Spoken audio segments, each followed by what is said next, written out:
تو اگرچہ قرآن میں صراحت کے ساتھ یہ بات مذکور نہیں ہے، لیکن قرآن مجید میں صغرا کبرا یہ وارد ہوئے ہیں جن کو جوڑ کر نتیجہ نکالا جا سکتا ہے۔ یہ بات آئی هو الذی ارسل رسولہ بالہدی ودین الحق لیظہرہ علی الدین کلہ، سورہ توبہ میں، سورہ فتح میں، سورہ صف میں، وہی ہے اللہ جس نے بھیجا ہے اپنے رسول کو صلی اللہ علیہ وسلم الہدا قرآن مجید اور دین حق اسلام دے کر، تاکہ اسے غالب کریں تمام ادیان پر، پورے کے پورے دین پر، پورے نظام زندگی پر۔ اب وہ کشاکش اپنے کلائمیکس کو پہنچنے والی ہے کہ اسلام کا مقابلہ کرنے کے لیے یہودی اور ان کے سپورٹرز وہ کھڑے ہو جائیں گے پوری طاقت کے ساتھ، اور بظاہر ایسا محسوس ہوگا کہ اسلام جو ہے اس کا چراغ گل ہو جائے گا۔ اتنی طاقت ان کے پاس ہے، اتنے وسائل ان کے پاس ہیں کہ بظاہر عالم اسلام کے اندر کوئی سکت نہیں ہے کہ ان کا مقابلہ کر سکے۔ کیا یہ ممکن ہے کہ پاکستان میں نظام خلافت قائم کیا جا سکے؟ اور اگر ایسا ہے تو کیسے؟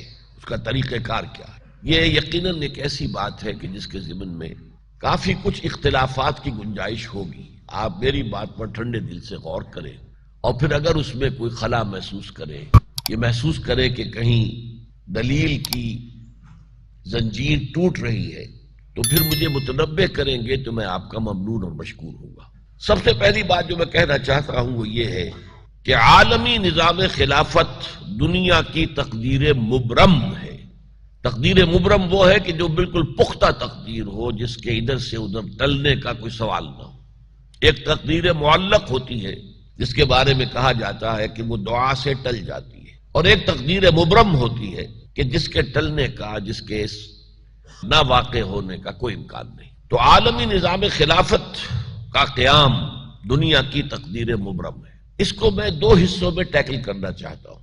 ایک تو ہم مسلمان ہیں، ہمارا ایمان قرآن پر ہے، ہمارا ایمان محمد الرسول اللہ صلی اللہ علیہ وسلم پر ہے، ہم آپ کے فرامین اور فرمودات کو مانتے ہیں، اور پھر خاص طور پر عہد حاضر میں مختلف اوقات میں اللہ تعالیٰ کچھ ترجمان القرآن لوگوں کو پیدا کرتا رہا ہے۔ جیسے کہ ایک زمانے میں امام ابن تیمیہ رحمۃ اللہ علیہ کو یہ خطاب دیا گیا تھا کہ ترجمان القرآن ہے یہ۔ جب ان کا انتقال ہوا ہے تو پورا شہر گونج گیا تھا، صلو علی ترجمان القرآن، آؤ چلو نماز جنازہ میں شریک ہو جاؤ اس شخص کے کہ جو قرآن کا ترجمان تھا۔ عہد حاضر میں ترجمان القرآن کا وہی مقام میرے نزدیک علامہ اقبال کو حاصل ہے۔ میں اصل میں قرآن، پھر احادیث نبویہ علیہ الصلاۃ والسلام، اور پھر علامہ اقبال کے کچھ شعروں کے ذریعے سے یہ بات واضح کرنا چاہتا ہوں کہ یہ تقدیر مبرم ہے، یہ ہو کر رہے گا۔ اس کے لیے سب سے پہلے قرآن کی طرف رجوع کیجئے تو اگرچہ قرآن میں صراحت کے ساتھ یہ بات مذکور نہیں ہے، لیکن قرآن مجید میں صغرا کبرا یہ وارد ہوئے ہیں جن کو جوڑ کر نتیجہ نکالا جا سکتا ہے۔ اور یہ بات جان لیجئے کہ جہاں قرآن مجید کے اندر اس طرح کا کوئی معاملہ ہو کہ بات پورے طور پر صراحت کے ساتھ سامنے نہ آ رہی ہو، اشارات موجود ہوں، تو ان کی وضاحت کرنا یہ فرض منصبی ہے محمد الرسول اللہ صلی اللہ علیہ وسلم۔ لِتُبَيِّنَ لِلنَّاسِ مَا نُزِّلَ إِلَيْهِمْ، اے محمد صلی اللہ علیہ وسلم، ہم نے آپ پر یہ قرآن، یہ ذکر نازل کیا ہے تاکہ جو کچھ لوگوں کے لیے ہم نے نازل کیا ہے اسے لوگوں پر آپ واضح کر دیں۔ تو احادیث کے اندر قرآن کا حبل اللہ ہونا واضح کیا، اور ترجمان القرآن نے بھی اس کی خوبصورت ترجمانی۔ اس اعتبار سے قرآن میں صغرا و کبرا ہے۔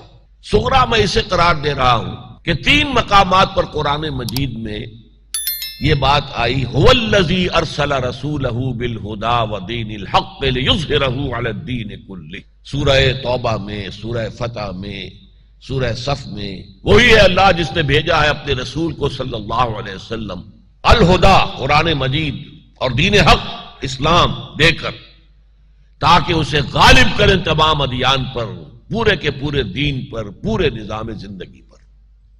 یہ 3 دفعہ ہے، اور 2 مقامات جو میں نے آج شروع میں تلاوت کیے ان میں اس کے ساتھ ایک آیت جڑ کر آئی ہے، اور اس کا تعلق یہود سے ہے۔ دونوں مقامات پر، سورہ توبہ میں بھی اور سورہ صف میں بھی، اس سے پہلے یہود کا ذکر ہے۔ یریدون لیطفئوا نور اللہ بافواہہم، یہ یہودی چاہتے ہیں کہ اللہ کے نور کو اپنے منہ کی پھونکوں سے بجھا دیں. واللہ متم نورہ ولو کرہ الکافرون، حالانکہ اللہ تو اپنے نور کا اتمام فرما کر رہے گا، خواہ یہ کافروں کو کتنا ہی ناگوار ہو. اس کے بعد وہ آیت آئی هو الذی ارسل رسولہ بالہدی ودین الحق لیظہرہ علی الدین کلہ ولو کرہ المشرکون. تھوڑے سے لفظی فرق کے ساتھ وہ آیت دوبارہ سورہ توبہ میں بھی آئے، یریدون ان یطفئوا نور اللہ بافواہہم وَيَأْبَى اللَّهُ إِلَّا أَن يُتِمَّ نُورَهُ وَلَوْ كَرِهَ الْكَافِرُونَ. یہ چاہتے ہیں یہ یہودی کہ اللہ کے نور کو اپنے منہ کی پھونکوں سے بجھا دیں، اور اللہ کو ہرگز منظور نہیں ہے مگر یہ کہ وہ اپنے اس نور کی تکمیل فرمائے. هُوَ الَّذِي أَرْسَلَ رَسُولَهُ بِالْهُدَىٰ. پھر وہی آیت آ گئی، وہی ہے کہ جس نے بھیجا ہے اپنے رسول کو صلی اللہ علیہ وسلم الہدیٰ، قرآن حکیم اور دین حق، اسلام کا مکمل نظام حیات کہ جو عدل اجتماعی کی کامل ترین شکل ہے، تاکہ اسے غالب کرے، قائم کرے، نافذ کرے، چاہے یہ مشرکوں کو کتنا ہی ناگوار ہو. تو پہلی آیت میں جو کشاکش جس کا ذکر ہو رہا ہے اس کا میں آخر میں تذکرہ کروں گا کہ اب وہ کشاکش اپنے کلائمیکس کو پہنچنے والی ہے کہ اسلام کا مقابلہ کرنے کے لیے یہودی اور ان کے سپورٹرز وہ کھڑے ہو جائیں گے پوری طاقت کے ساتھ، اور بظاہر ایسا محسوس ہوگا کہ اسلام جو ہے اس کا چراغ گل ہو جائے گا. اتنی طاقت ان کے پاس ہے، اتنے وسائل ان کے پاس ہیں کہ بظاہر عالم اسلام کے اندر کوئی سکت نہیں ہے کہ ان کا مقابلہ کر سکے. لیکن بہرحال اللہ کا فیصلہ تو یہی ہے. اللہ تعالیٰ تو اللہ متم نورہ، اللہ تو اپنے نور کا اتمام فرما کر رہے گا. وَيَأْبَى اللَّهُ إِلَّا أَن يُتِمَّ نُورَهُ. ایک مثبت انداز بیان ہے اور ایک منفی انداز ہے. اللہ کو ہرگز منظور نہیں ہے مگر یہ کہ اپنے نور کا اتمام فرمائے. تو منفی اور مثبت دونوں اندازوں میں بات کی اللہ کا فیصلہ ہے، یہ اٹل ہے. اسی لیے میں کہہ رہا ہوں یہ تقدیر مبرم ہے. اچھا یہ تو صغرا ہے، کبرا کیا ہے؟ کبرا یہ کہ حضور کو بھیجا ہے پوری نوع انسانی کے لیے. یہ 5 مرتبہ قرآن میں آیا. میں نے صرف 2 جگہوں سے آیات کوٹ کی ہیں. ایک تو سورہ اعراف میں فرمایا گیا، اے نبی کہہ دیجئے یا ایھا الناس انی رسول اللہ الیکم جمیعا، میں اللہ کا رسول ہوں تم سب کی طرف. میں عرب کی طرف نہیں آیا، میں صرف قریش کے لیے رسول نہیں ہوں، میں صرف بنی اسماعیل کے لیے رسول نہیں ہوں، میں صرف جزیرہ نما عرب کے رہنے والوں کے لیے رسول نہیں ہوں. انی رسول اللہ الیکم جمیعا. اور سورہ سبا کے اندر یہ میرے نزدیک اس موضوع پر قرآن مجید کا ضربہ سلام ہے، وَمَا أَرْسَلْنَاكَ إِلَّا كَافَّةً لِلنَّاسِ بَشِيرًا وَنَذِيرًا. اے محمد ہم نے نہیں بھیجا ہے آپ کو مگر پوری نوع انسانی کے لیے بشیر اور نذیر بنا کر. اب یہ صغرا کبرا جوڑیے. حضور کا مقصد بعثت دین کا غلبہ، بھیجا گیا پوری نوع انسانی کے لیے. گویا کہ یہ مقصد بعثت کب مکمل ہوگا؟ جب کل عالم انسانیت پر اللہ کا دین غالب ہو جائے، ورنہ تو حضور کا مقصد بعثت مکمل نہیں ہے. اسی کو کہا تھا اقبال نے، وقت فرصت ہے کہاں، کام ابھی باقی ہے، نور توحید کا اتمام ابھی باقی. کہ عالمی نظام خلافت دنیا کی تقدیر مبرم ہے. تقدیر مبرم وہ ہے کہ جو بالکل پختہ تقدیر ہو، جس کے ادھر سے ادھر ٹلنے کا کوئی سوال نہ ہو.